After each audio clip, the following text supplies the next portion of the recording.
Hi, welcome to Vijay's info. இன்றைக்கி நம்ம Kerala special பால் கப்பை சூப்பராக இருக்கும், நல்லா டேஸ்ட்டாக இருக்கும். ரொம்ப சிம்பிள் தான் செய்கிறது. அதுக்கு நம்ம நல்ல கப்பை அல்லது நம்ம மரவள்ளிக்கிழங்கு கூட சொல்லலாம். இதை நல்லா சின்ன சின்ன பீஸாக கட் பண்ணி நல்லா வேக வச்சு எடுத்து வச்சுருக்கேன். கொஞ்சமாக உப்பு போட்டு தேங்காய் பால் எடுத்து நல்லா அரைச்சி எடுத்து வச்சுருக்கேன். ஒரு சின்ன வெங்காயம் பொடியாக கட் பண்ணி வச்சுருக்கேன்.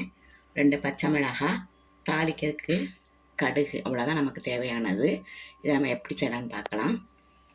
இப்போ ஒரு கடாயில் ஆயில், தேங்காய் எண்ணெய் அல்லது ஆலிவ் ஆயில் விட்டுக்குங்க.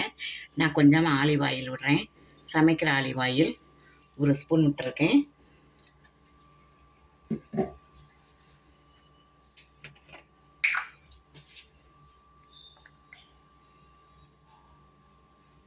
எண்ணெய் நல்லா சூடானதும் கடுகு போட்டுடலாம்.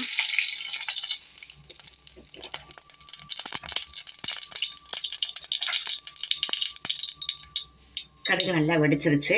இப்போ நம்ம எடுத்து வச்சிருக்கிற வெங்காயமும் பச்சை மிளகாய்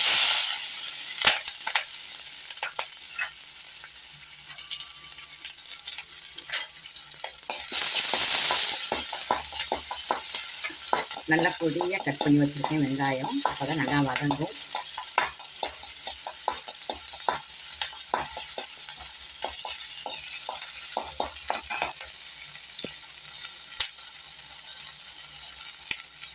இப்போ கிழங்கு வேகிறப்ப கொஞ்சமாக உப்பு போட்டிருக்கேன். நீங்கள் பார்த்து இதில் கொஞ்சம் உப்பு சேர்த்துக்குங்க தேவைக்கு.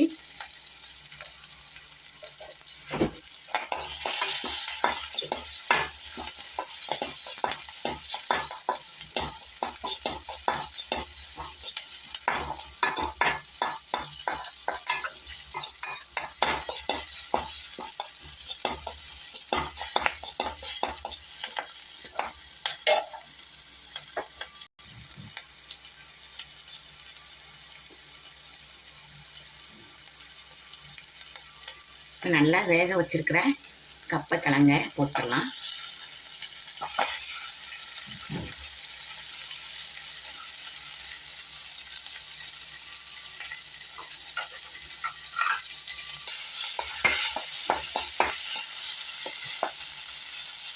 பார்க்கறதுக்கு ரொம்ப சிம்பிளாக தான் இருக்கும், ஆனால் டேஸ்ட்டு அபாரமாக இருக்கும்.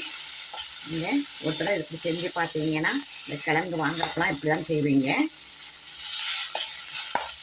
கேரளாவில் ரொம்ப ஃபேமஸானது இந்த பால் கப்பை.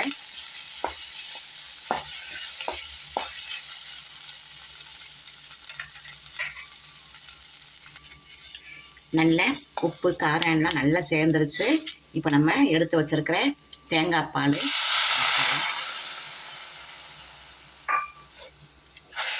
இந்த தேங்காய் பாலே ஒரு 2 நிமிஷம் குக் ஆகட்டும்.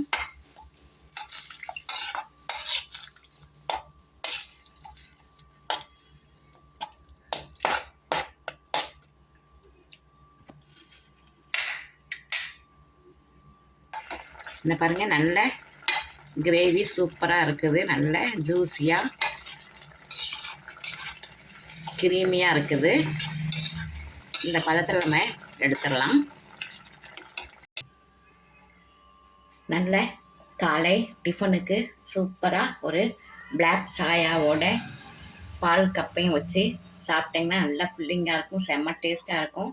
இந்த பிளாக் சாயாவும் இதுவும் சாப்பிட்றப்ப நல்ல அருமையாக இருக்கும். இதை நீங்கள் கட்டாயமாக செஞ்சு பாருங்கள். ரொம்ப டேஸ்ட்டான இந்த பால் கப்பை எல்லாருமே விரும்பி சாப்பிடுவாங்க.